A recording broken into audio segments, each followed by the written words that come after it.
around poor countries, there's something I can never get my head around. Why don't we try harder to cut maternal mortality? Why isn't it a priority to save mothers' lives? To learn more, I traveled to a place where, if you have the bad luck to be born female, you might just want to roll over and die. It's in the Horn of Africa, in what we know as Somaliland. In the capital of Hargeisa, I found an amazing woman, Edna Adan.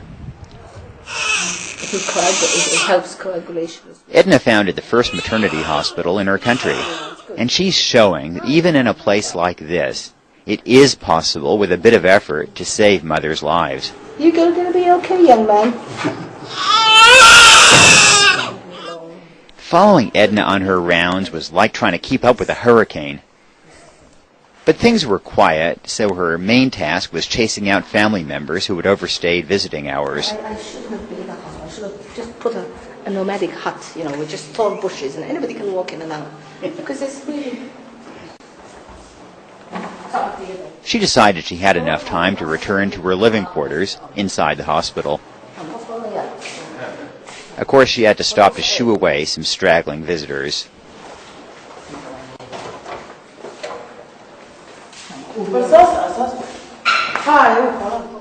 The woman in the maroon tells Edna that she's pregnant, so Edna escorts her back to the ward. However, the woman is more than pregnant.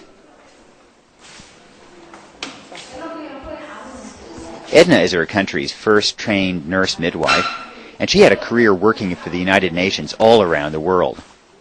At retirement, she sold her Mercedes and took her pension, and she used it to build a hospital on a former dump. She also found time to be Somaliland's foreign minister.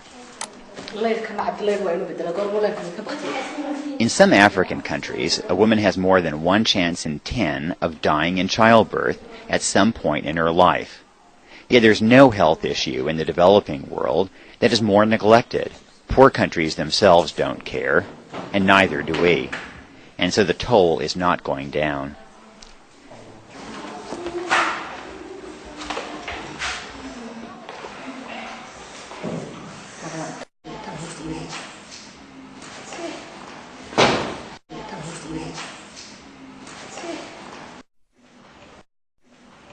Oh my God, the baby's here. It's a breech. It's a breech. Look at that. See April.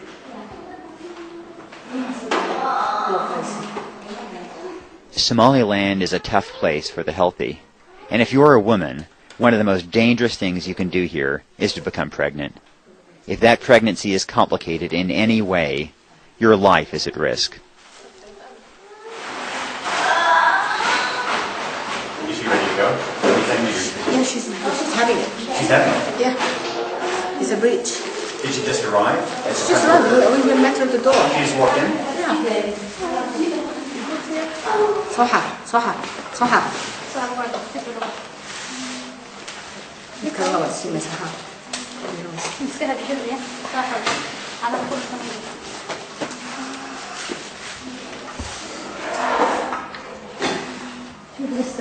والله الفوت كلها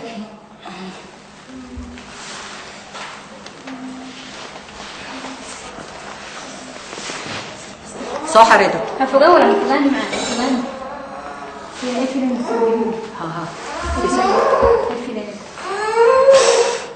اسأل صح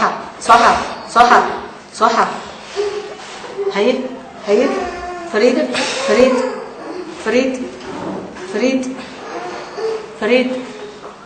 قدر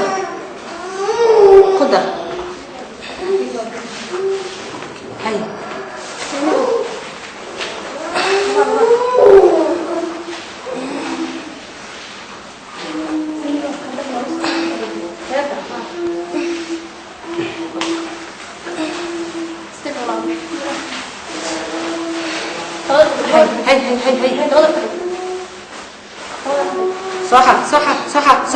صح هي فريد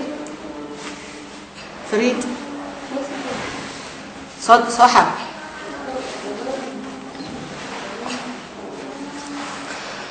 صدعه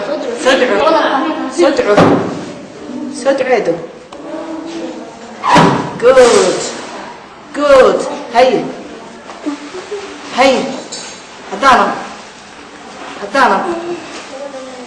حضانه فريد هيا تقال من ويا هيا تقال من انتو هيا تقال من صدعه عادي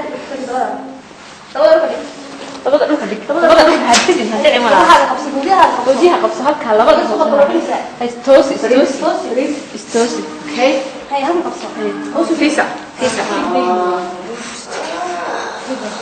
okay do you remember the other day you were delivering me yeah okay صدق صوت حاجه ما يسروا that's it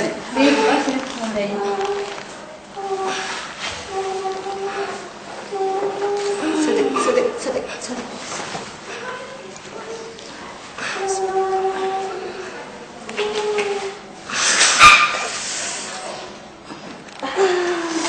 شكرا لك Get the baby down a bit. Get the baby down. Get the hairline. And then I turn the other way round.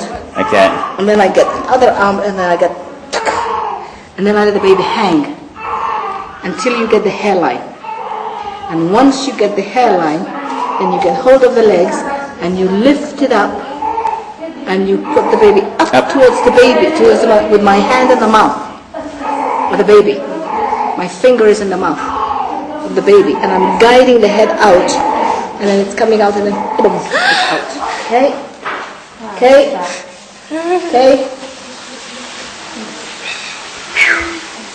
Good baby.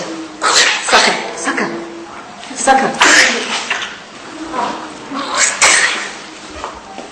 Suck.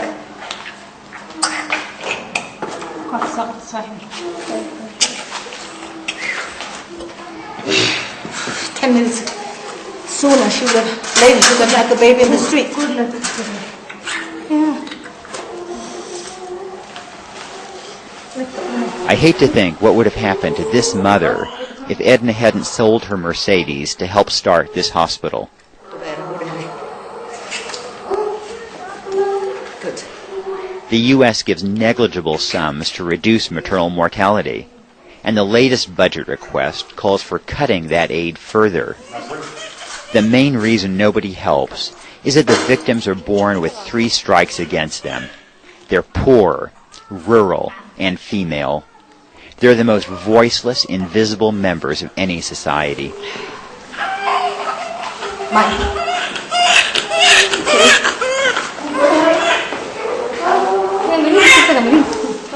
Yet this is a problem with definite solutions. Countries like Sri Lanka and Honduras have cut maternal mortality. They've shown us the way. What we lack isn't technique, it's the will.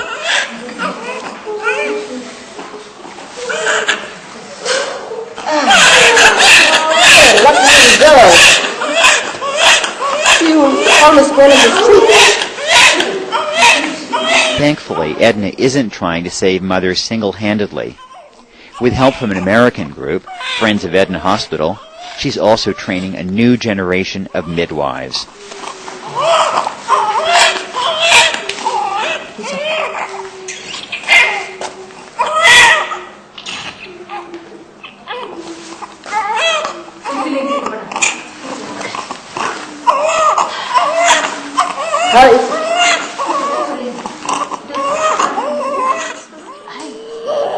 Minutes after delivering the breech baby, Edna assisted one of her nurses through a successful delivery. Another life saved.